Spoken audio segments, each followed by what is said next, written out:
Hello and welcome to the Snowcast with Juliette Dyke and Abby Lee. And coming up in today's programme, the Snoasis Indoor Snow Centre in Suffolk has provisionally been given the go-ahead by local officials. The ski area of Mount Ruapehu in New Zealand is on alert following recent volcanic activity, and you told us your highs and lows of the season at last week's members' party. Well, it looks like work could finally begin on the Snoasis Indoor Ski Centre in Suffolk after a long battle with local residents. The Secretary of State for the Environment will make a decision by the 17th of September this year, once they've heard about the centre's potential carbon emissions. Locals have opposed the build for environmental reasons, but the local council is supporting it by saying it will boost the local economy. Now, this is quite a dramatic story. There is news of volcanic activity going on at Mount Ruapehu in New Zealand, and it will affect the ski areas in Whakapapa and Turoa. A level 1 alert has been issued following tremors, high gas output and rising lake temperatures. The volcano did erupt on the 25th of September last year, spitting large boulders distances of up to 2 kilometres in the air, and one climber was injured. Scientists aren't sure if the volcano will erupt this time, but are monitoring it very closely. So level 1, that's not the worst, is that the best one to be? The scale is from 0 to 5. Right. So 5 is erupting and 0 is pretty much nothing. So 1 is okay, Right. But I think I wouldn't be up there skiing if it was, say, a level 4. I think that'd be bad. Yeah, I can imagine. It probably wouldn't be the best thing to do. Bit scary, but at the moment it's okay. Okay, no boulders are going to fly 2 kilometres in the air. Not today. Okay. Maybe tomorrow. All right then. Anyway. And the next story. Construction has started again after a winter hiatus on the peak-to-peak gondola in Whistler. 10 foot of snow has been cleared from the lift terminals, the towers are going up, and when new cables arrive they'll be flown from one peak to another by helicopter. The record-breaking ski lift should be finished by December and will take visitors between Whistler and Blackcomb Mountains 415 metres above the valley floor. And now the most important section, it's where you can ski and where you can't ski. As you know, we are going to be reporting on just our summer snow reports and the resorts that we do report on, so not to confuse the issue. Let's start in Austria. First of all, the best place to ski at the moment is Hintertux because they've got over 3 metres of snow base, which is amazing. Close second is Kaprun. They've got 280 centimetres up on the top, so it's still looking very nice and fresh up there. And in Stubai, you can also ski on 52 kilometres of open slopes. So it's all pretty good in Austria. That's one of the pick of the bunch places to go to for some summer glacier skiing at the moment. It's very sunny there this week, so you can catch yourself a tan as well. But it's going to get a bit cloudier this weekend, a bit like it's happened in the UK recently. So it's going to be a bit cloudier, and you never know, it might even get some snowfall, which would be quite exciting.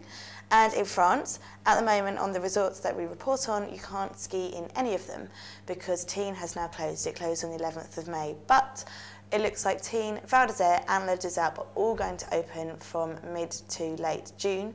So look forward to starting reporting on those 3 resorts very soon. Excellent stuff. You can also still ski in Zermatt. Spring conditions dominate there, and it might get a bit cloudier towards the end of the week, possibility of a bit of rain, but hopefully it'll hold off.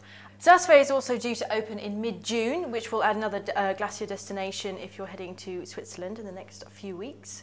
In Italy, there's the Presana Glacier, I think I've pronounced that correctly, which is open at the moment and has spring conditions, and there'll be 2 more opening, one in late June, which is the Valsenalis. Again, I hope I've got that right.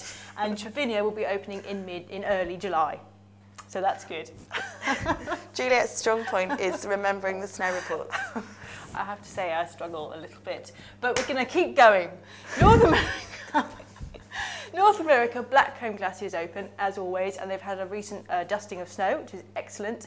The other resort open in North America was Timberline, but they've had to close because of bad weather, but they're hoping to reopen at the weekend. And the Southern Hemisphere destinations aren't open yet, though there's been some sprinklings of snow in both Australia and New Zealand, which is great. And they started snowmaking in Perisher Blue in Australia. It's exciting, well done. You got through it. Yep. And now moving on to what's coming up on Ski TV next week, or this week in fact. At the moment, because we're going into summer mode, we've got lots of summer footage up there for you, and this week we're going to give you a taster of some mountain biking. This video from Warren Smith explains how there are more similarities between skiing and mountain biking than you might think. Mountain biking is for sure one of the closest sports to skiing and can help you improve your skill level and fitness to further develop your skiing ability, or to avoid that rusty feeling when you first get back on skis. Ascending a hill or mountain really works the legs and specifically muscles that will benefit your skiing if they're trained.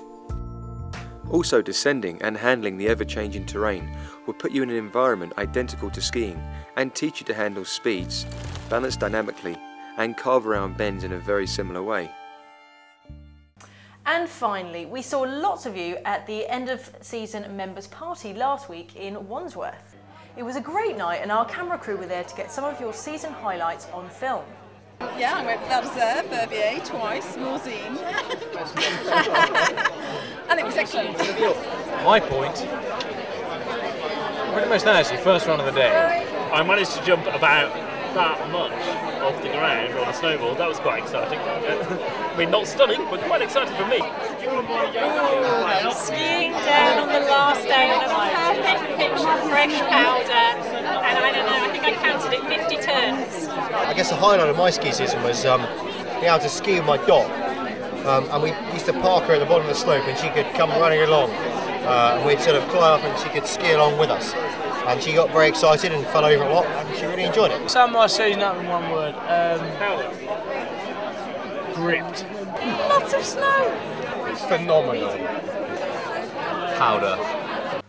Well, that's all from Juliette and I this week. Until then, have a marvellous week next week. We hope you've enjoyed this week's programme and thank you for watching.